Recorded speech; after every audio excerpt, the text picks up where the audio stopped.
अंगुलिमाल नावाच्या त्याचं मत परिवर्तन करायला. भगवान गौतम बुद्धाला माहित आहे की या माणसानं 999 माणसं मारली तरी गळ्यामध्ये त्यांच्या उंगल्या म्हणजे त्यांची बोटं अडकवली. 1000वा माणूस आहे हा भगवान गौतम बुद्ध. आणि आता त्यांना मारतो की काही हवेशानं अंगुलिमाल पुढे येतोय. पण भगवंताच्या वाणीनं अंगुलिमालाचा पुन्हा एकदा साधू निर्माण होतो, ज्ञानी निर्माण होतो. अशी ताकद तुमच्या अंतःकरणामध्ये असली पाहिजे. बाळाच्या जाण्याने त्याच्या घरामध्ये प्रचंड दुःख झालं असेल, पण त्या आईला, त्या बहिणींना, त्या बाबाला, त्या काकाला, त्या मामाला, मी प्रत्येकाला सांगतो की एकदा या पंचतत्वात विलीन झालो ना आपण, तर कशानच परत येत नाही. यागानं कशानच परत आपल्याला आणता येत नाही. त्याच्या आठवणीमध्ये जीवन जगता जगता आपण जर कायमस्वरूपी दुःखामध्ये बुडालो तर आपण आजारी पडणार, आणखी 4 माणसं आपल्या बरोबर आजारी पडणार. त्यापेक्षा आता हे दुःख विसरायचा प्रयत्न आपण केला पाहिजे. किसा गौतमीचं 5 वर्षाचं पोरगं खेळता खेळता सर्पदंशानं मरण पावलं. तिला वाटलं माझं पोरगं आता खेळत होतं, हे का बरं असं करताय म्हणून पूर्ण त्या नगरीवर हिंडत राहिली. अरे माझ्या मुलाला जगवा रे, वाचवा रे माझ्या मुलाला.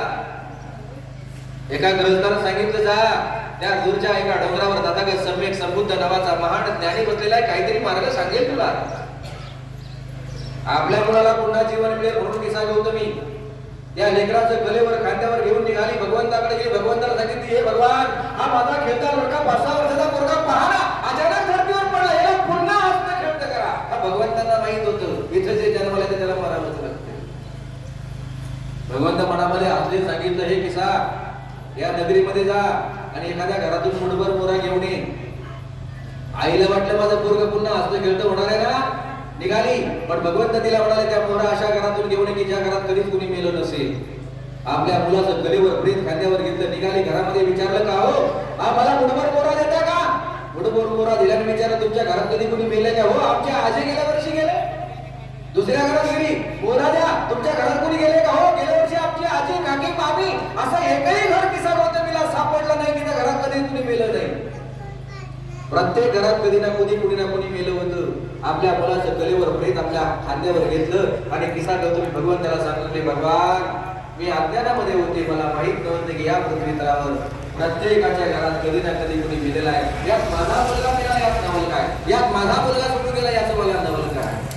भगवंताला शरण गेली आणि सबंध मानवता तिला सांगू लागले, बुद्धं शरणं गच्छामि, धम्मं शरणं गच्छामि, संघं शरणं गच्छामि. भगवान गौतम बुद्ध आपला लहान राहुल आणि पत्नी यशोधरा आई बापांना सोडून या पृथ्वी तलावरच्या प्रत्येक माणसाचं मन निर्मळ करण्यासाठी 16व्या शतकात संत तुकाराम महाराज म्हणतात, आपुलाले चित्त शुद्ध करा. भगवान गौतम बुद्ध 2500 वर्षापूर्वी सांगताय सर्व पापस करणं. काय आहे बुद्ध धर्माची शिकवण? प्रत्येक माणसाचं मन निर्मळ करणे. आणि अगदी त्याप्रमाणे बुद्धांच्या लेण्यामध्ये ज्या तुकाराम महाराजांना दिव्य ज्ञान प्राप्त झालं नाही ते ज्ञान तुकारामाने सांगितलं, आपुलाले चित्त शुद्ध करा. भगवंताने या तृष्ण 2500 वर्षापूर्वी मारल्या. त्या तृष्णेचं कारण तुकाराम महाराज 16व्या शतकामध्ये सांगतायत, यासाठी केला होता आठा शेवटचा दिवस गोड व्हावा, आता निश्चिंतीने पावलो विसवा, खुंटली या धारा तृष्णेची आम्ही तृष्णा खुंटली. त्या तुकारामांच्या प्रगल्भ ज्ञानानं, त्या ज्ञानेश्वरांच्या प्रगल्भ ज्ञानानं, त्या छत्रपतीच्या शौर्यानं, त्या बाबासाहेबांच्या विचारांच्या प्रेरणेनं दुःखातून आपण प्रत्येकाने बाहेर पडलं पाहिजे. आमच्या मामींना हात जोडून विनंती आहे, दादा गेल्या याचं दुःख तुम्हालाच नाही, या तालुक्यातल्या प्रत्येक माणसाला दुःख आहे. जाग्यावर उभं राहून मागं नजर देऊन पाहाल तर ही आलेली प्रत्येक माणसं त्यांच्या अंतःकरणामध्ये सौरभ सौरभ सौरभ या आशेनं आकांतानं त्या दिवशी स्मशानभूमीतही रडत होती ना, आताही त्यांच्या अश्रूंचा पूर त्यांच्या अंतःकरणामध्ये दाटलाय. पण काय करावं, एकदा गेलेल्या माणसाला आपण परत आणू शकत नाही. आता तुमच्या बरोबर तुमच्या ज्या 2 लेकी आहेत ना, त्या लेकीमध्ये माझ्या सौरभला शोधण्याचा प्रयत्न करा. माझ्या मामाला तुम्हाला धीर द्यावा लागेल, मामा तुम्हाला मामीला धीर द्यावा लागेल, बाबाला धीर द्यावा लागेल, आईला धीर द्यावा लागेल.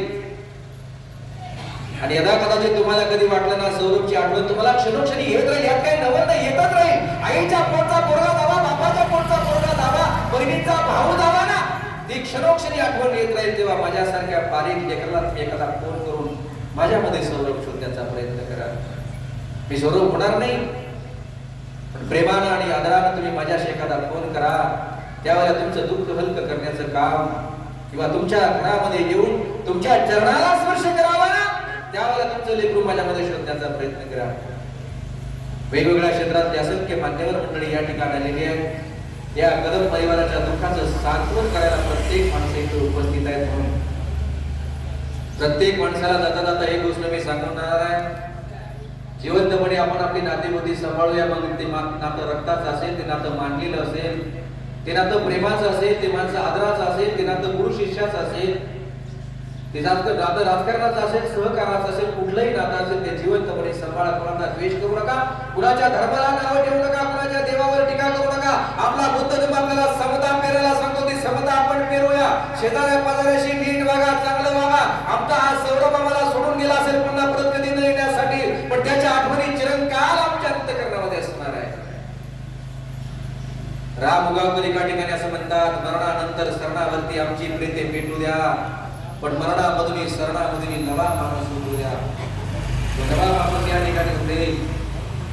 समाजाला प्रेरणादायी असणारी अशी माणसं, समाजाला हवी असणारी, आपल्या परिवाराला हवी असणारी, आमचा अरुण दादा, आमचा शंकर दादा, आमचा निलेश दादा, ही सगळी माणसं त्या शोक सागरात त्या दिवशी एवढी प्रचंड घडून गेली होती की ज्याच्यावर प्रेम करावं, आदराने हात द्यावे, त्याला सौरभाने येणं तो कायमचा सोडून गेला, पुन्हा कधी परत नाही येण्यासाठी. त्याच्या आठवणी आपण चिरकाल अंतःकरणामध्ये साठवूया. आलेला हा तमाम परिवार या कदम परिवाराच्या दुःखामध्ये सहभागी आहे हे सांगण्यासाठी कोणत्या भविष्य नेत्याची गरज नाही. मुंबईवरून असंख्य माणसं आलेली आहेत, तालुक्याच्या कानाकोपऱ्यातील फुले जिल्ह्याच्या विविध भागातून असंख्य माणसं आलेली आहेत. त्या प्रत्येक माणसाला 2-2 मिनिटं का होईना श्रद्धांजली समर्पित करता यावी म्हणून आपण आपल्या प्रवचनाचा शेवट करत असताना माझ्या या बाळाला माझ्यापेक्षा लहान असला तरी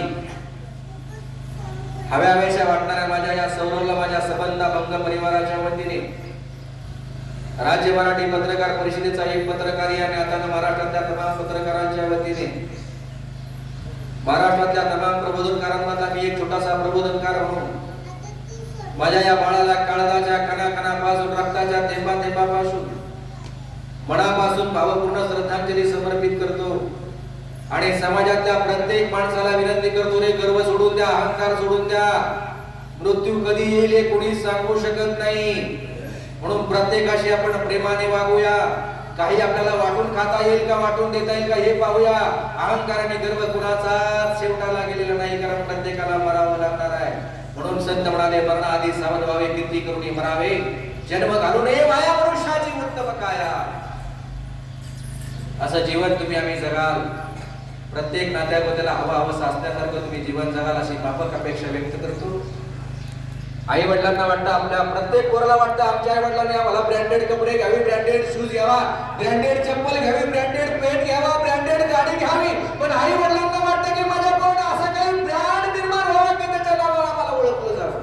असे ब्रँड झाले ना, भगवान गौतम बुद्ध, छत्रपती शिवाजी राजे, बाबासाहेब, असे ब्रँड निर्माण झाले की जोपर्यंत चंद्रसूर्य आहे तोपर्यंत त्यांची कीर्ती कायम ठेवली राहणार आहे. म्हणून मराठीच्या अगोदर प्रत्येक माणसाने सावध व्हा, नातेगोती जपा. ती नाती जपत असताना कोणाला दुखवू नका, अशी माफक अपेक्षा तुमच्याकडे व्यक्त करतो. माझ्या शंकर मामाने, माझ्या अरुण मामाने मला इथं आपली सेवा करण्याची संधी उपलब्ध करून दिली, त्याबद्दल मी त्यांच्या कायमस्वरूपी ऋणामध्ये राहील. आपण सर्वांनी मला ऐकून घेतलं त्याबद्दल आपल्याही सर्वांच्या कायमस्वरूपी ऋणामध्ये राहून या दादाला शेवटची भावपूर्ण श्रद्धांजली अर्पण करतो आणि आपला सर्वांची रजा घेतो. जय भीम, जय बुद्ध, जय भारत. म्हणा साधू साधू साधू. धन्यवाद.